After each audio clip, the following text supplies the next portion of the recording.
Business with a servant's heart. Welcome to the podcast. Inspiration, motivation takes. Listen to the podcast. We're all about to talk about life.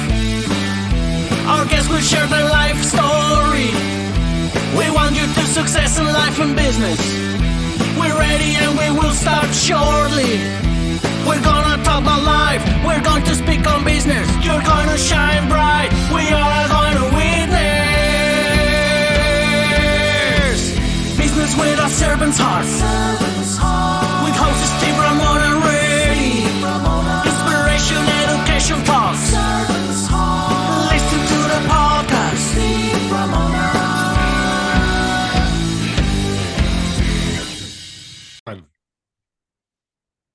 Welcome, everyone, to Doing Business with a Servant's Heart podcast. I'm your host, Steve Ramona. I am so excited to have you on today. I've got a very cool show, something you've not seen. Done over 550 shows. This is going to be new, but you know what? It's going to be fun because we're going to be talking music. And we dedicated this podcast to help you explore the idea of doing business and living life with a purpose, and that's a servant's heart. So if you approach your work and your life with that servant's heart, you could truly make a difference. We also created the show to motivate you, inspire you, and educate you. And my guest is going to do that so much for you. If you don't leave this podcast smiling and laughing, I would be shocked. So be prepared to have some fun. And think about how you're going to serve yourself today and others and what impact you'll create today. And today's episode is proudly sponsored by our incredible partner, Pantheon Alliance. Would you like to be part of an exclusive community of high-income, successful business owners and entrepreneurs from very diverse industries? Hey, together they're building a platform to impact and change the world. Some of you know, and my family members and friends that watch this know music. I'm not really good with the music or instruments. I know the power of music. I've had a number of people, even this week, I had a lady that works with music. And my guest today is from Hawaii, which I love. I just tell them the Polynesian culture is so beautiful. Their love just explodes out and just brightens the room. But he uses his ukulele to really help you grow, help you have purpose, help you do things in life that you probably couldn't do before, because music can do that. With that, I want to welcome to our show, Derick. Welcome to the show. Aloha, Steve. Aloha. Let's jump right in. Like I said, give us a taste of that ukulele song music that I just did just now. Yeah, just sing us a quick song. Pull your ukulele and sing a song. One of your songs. Oh man, you know what? One of your favorites. To be honest, we were talking about Is earlier, so I'm gonna do a little Israel Kamaka Viva Ole song. Yes. And which song were we talking about? Over the Rainbow. Oh, let's do that. Here we go.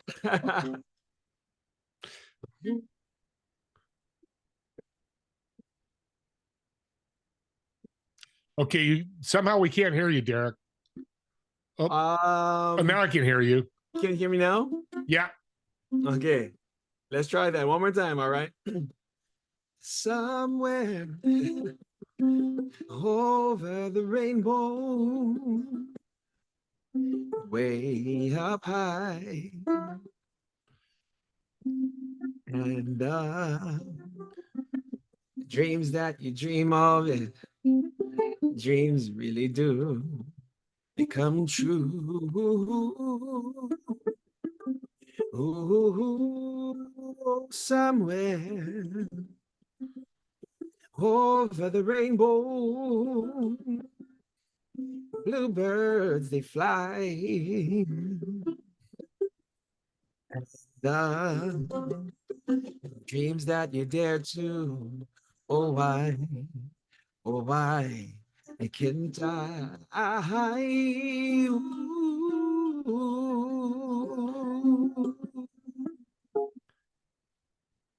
Derick, why do I get emotional when I hear that song? I know it's personal to me and maybe other people, but why does music do that to us? It gets us so emotional.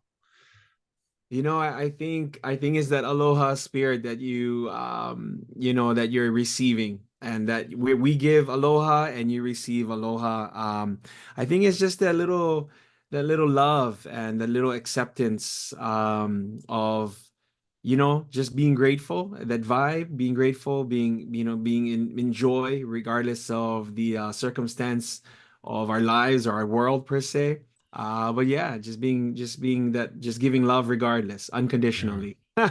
Yeah, that's powerful. What was your inspiration to jump in? And I think you started at a very young age. You look young myself. I'm not going to ask your age, but what inspired you to jump on ukulele and music? Oh, Steve, it's kind of a long story, man. I'm gonna have to kind of back up a little bit. Okay. When when my dad passed when I was 3 years old. Oh. So he passed away in an industrial accident. So back then I did not understand not having a dad. I was just told dad was gonna sleep a long time. But when I started to get older, like I would say, 7, 8, 9 years old, Hmm. I started to see all my classmates going to school with all their parents or whatever's, and here I am, all the open houses and all these whatever functions. I was with my sister or my auntie or something because mom was busy working, and I didn't have a dad at then, and it was just kind of questioning life after a while, like why me and stuff like that. So I kind of got into a little search rut, maybe if you will, and you know I started to try to figure it out, and I had bad asthma. So, but finally, for some reason, my mom said, "Okay, you can try to play baseball," and I did, and that really helped me to emote a little bit or get my mind off of soul searching and questioning life itself. But so, anyways, I did baseball for a little while, which totally changed my life. And then when I went into junior high or sixth grade at 11 years old specifically. My asthma got bad again. Long story short, doctor said no sports, and that crushed me. So I was like, now what I'm gonna do? So, but anyhow, that was a blessing in disguise because um, we had a family friend, Mr. Sam Ellis, who knew our family from a long time, and he knew me. But Mr. Ellis was a school security at that school that I was attending, my and an intermediate school while I was sixth grade, and he was on the school bench during recess jamming his ukulele, and I was like, "Holy smokes!" Like, hey, I knew Mr. Ellis for a long time, but I didn't knew he played ukulele, so I kind of gravitated to him, and everybody was kind of like my classmates were around him, having a good time, smiling, and not singing, but just kind of laughing with Mr. Ellis because he was improvising, making up his own lyrics to some local song that we familiar with, and it was just such a cool experience. Clear as day, I can remember it till this day, and um, that that moment of wow, that's so cool. Just to have fun and pure joy and just laughing and just not, carefree. And Mr. Ellis said, hey, he knew me already. So he said, hey, Derek, come try. And then he asked me to strum a few times, and I couldn't do anything. But that instrument, that was really the first time that I was really introduced and got to like play the instrument. And Mr. Ellis, he from then on we got really close because of the ukulele, and the rest is history, man. Yeah, it's a fantastic story. Tough story, but it's showing you that you can Yeah. get past that trauma as a kid. And I just learned, that's why I love being a podcast host. I learn every show. Mm. Ukulele is what I say, but it's ukulele. Hey, Steve, there's many ways to say it, Okay. especially, I mean, I accept it. I mean, the proper way is ukulele. So Ukulele. O-O-K-O-O, so ukulele. Ukulele. It That's sounds I mean, cooler than the way I say it. I'm going to tell you right now. It's so cool the way. That's why I'm going to start saying it that way. It's so good. oh my gosh. Oh, It's all that's good, man. It's all good. Totally. so now we're into, you're the ukulele, and it's starting to grow. Yes. And first thing I'm going to say this. I've never met your father. Obviously, you really didn't, but I think your father's going to be very proud of you if he was sitting here today with us. Do you think? I absolutely, I hope so, and Yeah. definitely, I honor him a lot, along with a lot of my other mentors who have passed on as well. So Yeah. yeah, most What was definitely. what was your dad's name? Roger or Rogelio, Rogelio. Rogelio. I'm Rogelio. telling you, you did it. It was only 3 years, but you seriously did a great job. And shout out to him, father, and to your mother, of course, had to Yes. do, pick up all that work. So let's jump in the book, Daydreaming with Purpose. Yeah. Sounds like a song. I don't know if it is or not, but talk about the book. What's the whole inspiration and mission of the book? You know, it's basically a memoir with a message through my stories, my music, the relationships along the way that I've developed. It's to inspire. It's a self-leadership book that's pretty engaging, it's immersive, and it's trying to help others manifest their passion into their profession. Why did I write the book? I mean, honestly, I had this idea for a long time. I would say easy 5, 6, 7 years or something like that. I have a good friend who's a coach, speaker, publisher, and he knew that I had that little mustard seed of writing a book down deep in my heart somewhere. And we talked about it for quite some time, and I was like, man, I don't know, who am I to write a book, or are my stories good enough, and we sat down one day having coffee, and he said, hey Derick, I think it's time. And I said, why? So because I was eventually started to, maybe like 3, 4 years ago, I really heavily went into music licensing, so writing music for film, television, commercials, advertisements, all that good stuff. And the songwriting and music composition was really flowing at that time. And he kind of fast forward a little bit, he told me, hey, it's time to start writing. So I said, why? So he said, I don't think it's about the why, it's about the message that you have to share, or if anything, the legacy you need to leave for your children. So I got 3 kids. They're a little older now, 19, 16, and 14. And my good friend, my book coach Patrick, he said, hey, at least leave a legacy for the boys, and let them know that this is where your dad or your grandpa or your great grandpa came from. This is where we came from. This is his story. And at least that. But he said, it's bigger than you. The book is bigger than you. It's bigger than your music, your struggles, your adversities, your success, your mindset, your resilience, your grit. Everybody needs to hear about that, and we all go through times in life. So I think that was the tipping point where I said, hey, you know what, let's do it. And the book has been a long process. It's been the most difficult creative project I've ever been through.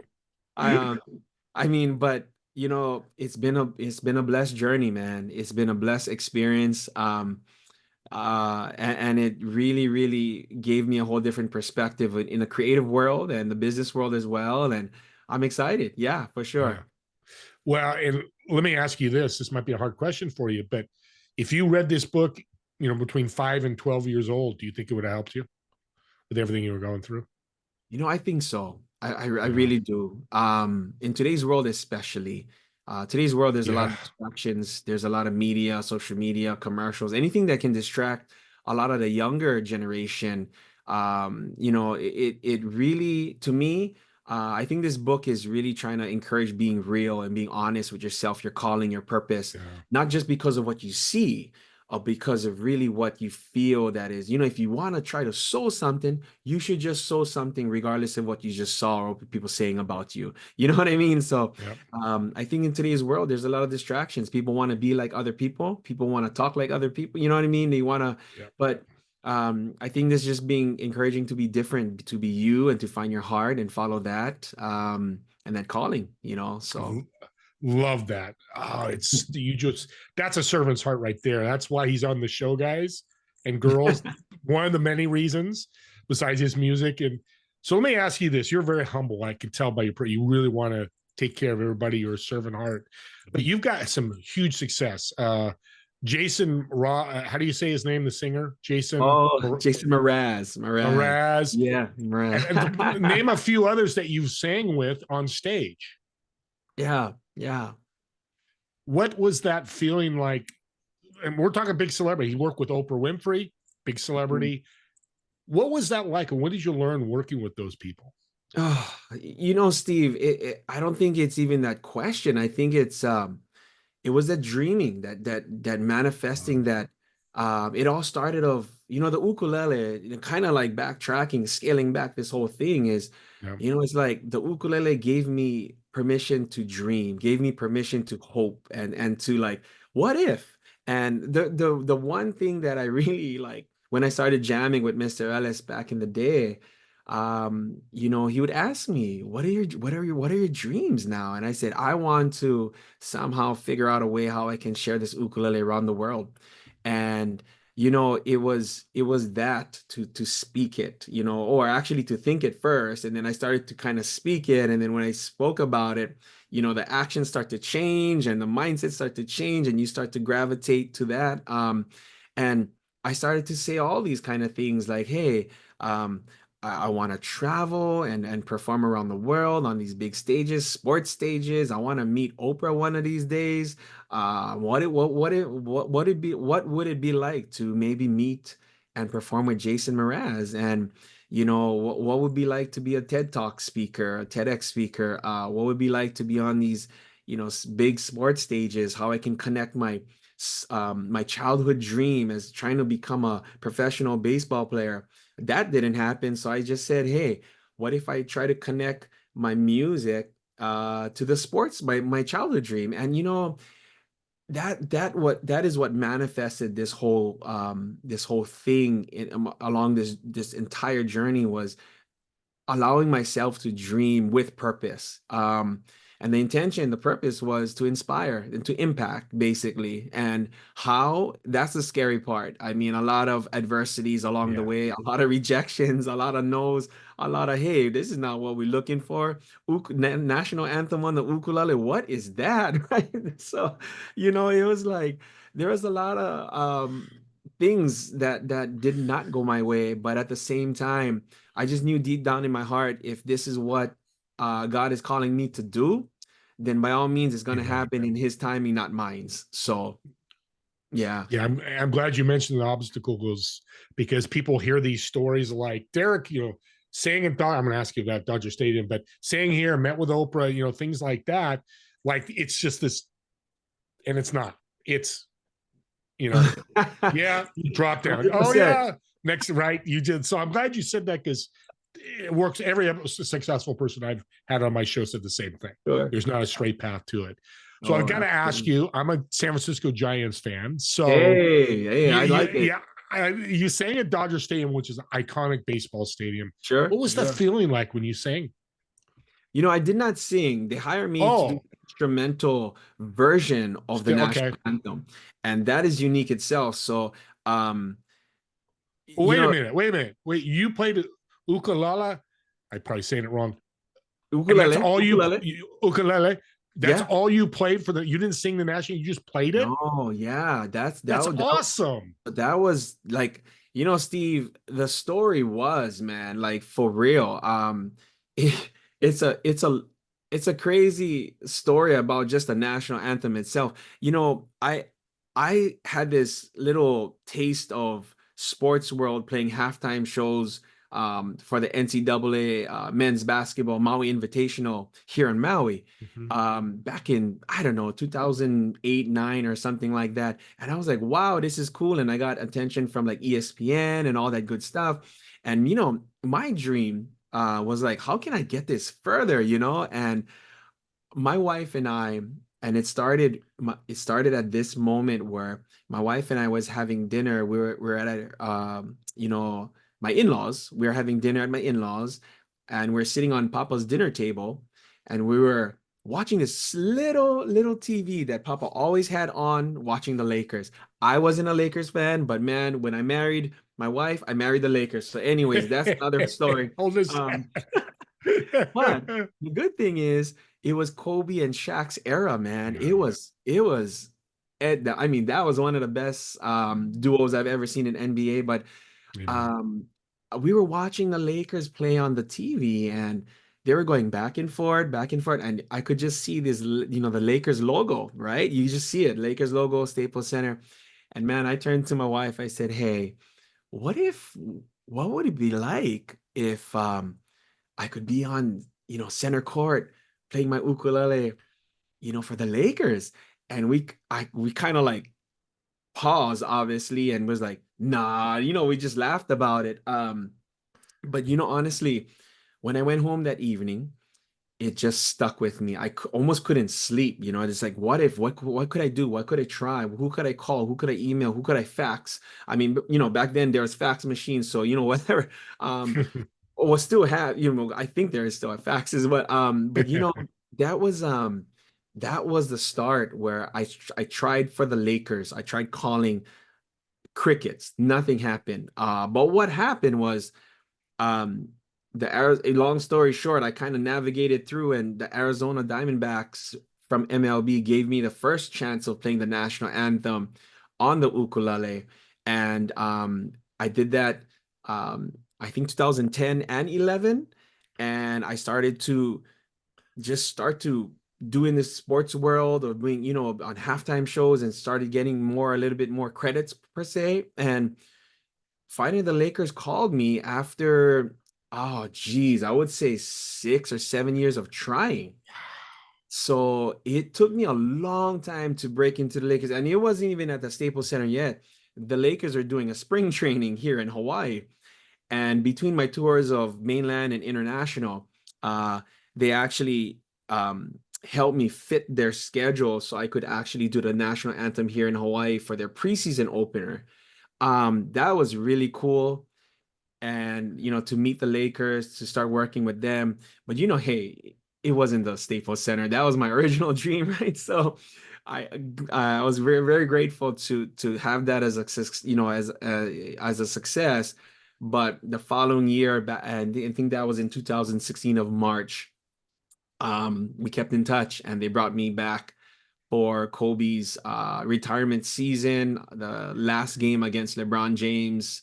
It was historic, man. I mean, I know I was the first ukulele player ever to ever play the national anthem on the ukulele for a Lakers home game too. So it was ridiculously insane, sold out, crazy loud.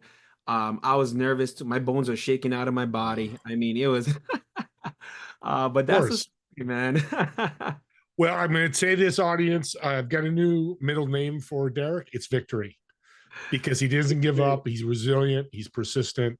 That's what a servant's heart does, because your ultimate goal was to bless the people in the audience with ukulele, Yeah. to be able to just give them love with the beautiful national anthem. I think I cry every time I hear it. So we're coming to the end here. I'm You're just blowing me away. One thing I want to ask, I'd love for you to have you come back, because there's Yes. so much more we could talk about. It's you're such a blessing. But let's do a little improv.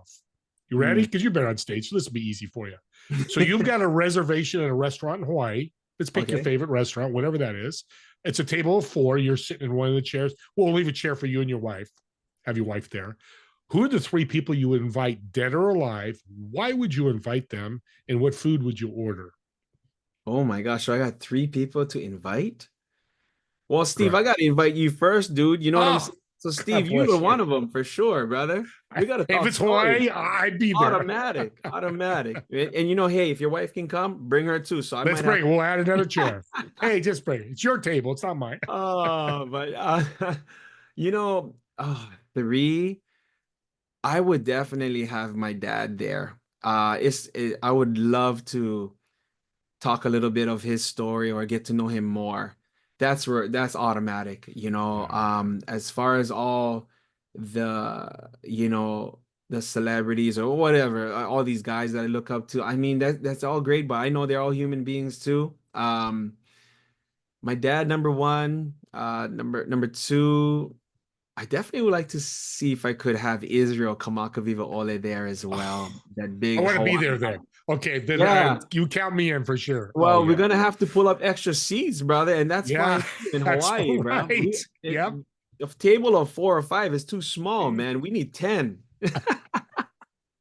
I'm starting to feel that right now. Um, oh my gosh, and I don't know on the third one, man. There's a lot to let me see. I would love to. I kind of like, I've been watching some movies of Denzel Washington, the actor. I would like to, give him a little bit of Aloha vibe, and hopefully he could share some of his perspectives in life. And he seems pretty inspiring as well. But there's a lot. But hey, that's a start of We'll, three, I guess. we'll start that. No, and both those guys would be fantastic. And I love Yeah, Denzel yeah, Washington. totally. You're a servant's heart, Derick, and you use music to do that. And audience out there, I'm going to throw something out there. We all have a ukulele. It may not be a ukulele, but we all have a superpower. So think of the ukulele as a symbol to be a servant's heart, to bring value to people, to uplift people, to bring them up. Derick did this whole show. I'm on a vibe. This is going to be my best day in a long time because of this, but we all can do this. But Derick, how can people find the book and reach out to you if they can? Yeah, I mean, number one, I think the best place is my website, dericksebastian.com, and it's right across the screen, right across your screen, dericksebastian.com. The book has its own link as well, daydreamingwithpurpose.com. Right now it's in pre-sale. So we are like at the very brink of like pressing okay or accept, and it's gonna go into print. So right now we're in proofing stage, and we're in the pre-sale phase, so I'm not sure when this airs. It's probably maybe still in the pre-sale per se. And this phase right here, it's during the holidays, Christmas, New Year's, and then in January we're gonna go global. So Amen. yeah, so this pre-sale is directly from me. I wanted to really make it special. I was not gonna do it, but I was encouraged to, be very grateful for my amazing circle support team and all these wonderful, we call it ohana, or family here in Hawaii, or extended family, which is ohana is not just by blood, it's by, exchanging hearts, words, encouragement, love, support, even through the ups and downs. So I thought about it, prayed about it, and said, you know what, let's do it, even though it's a lot of work. So this pre-sale is coming directly from me. I'm gonna sign it, number it, everything, and send it out to whoever got it, whoever bought it, and then in January we're gonna release it globally through Amazon, Barnes and Noble, and all that good stuff. So yeah, check it out. I mean, yeah, dericksebastian.com or daydreamingwithpurpose.com, and you'll see the updates from there, all the socials and all that good Yeah. stuff. So yeah. Yeah, and I'll have it in the show notes. And audience, I'm buying the book right when we get off here. And not just to read it, but you know why? I want his spirit sitting on my table. So when I walk by, that's what he does. That's what a servant's heart does. That's what I hope I know I do, but I hope I do more of. So sometimes books are for reading and learning, and they're great for that. But sometimes they're a little more with their spirit. And that's what I'm feeling here from Derick's book. Here's another thing. Buy two and share it with a friend that may need it. I don't promote stuff a lot on my podcast, but I'm going to promote this because I just think it's incredible. And do me a favor, subscribe to the YouTube channel, and not for you what you think. Subscribers, I got 10,000, and that's cool. I love every subscriber, and keep subscribing. But here's the more important thing: when you run into somebody who needs a little uplift, needs a little music, needs a little story like Derick's, take this podcast and share the link with them and go, hey, I just listened to this Derick guy. He's from Hawaii. He just uplifted me. I think it'll uplift you. That's what a podcast is. It's a tool for a servant's heart to bring value and uplift people as much as possible. And as always, me and Derick want to thank you so much for watching and listening to this podcast. And we look forward to seeing you on the next episode of Doing Business with a Servant's Heart. Thank you again, Derick. Right on. Mahalo, everybody. Appreciate you guys. And thank you, Steve. Wonderful, brother. I love your energy. You keep smiling and look like you're on Hawaiian time. You just got to get to Maui, okay? Mahalo, everybody. Mahalo.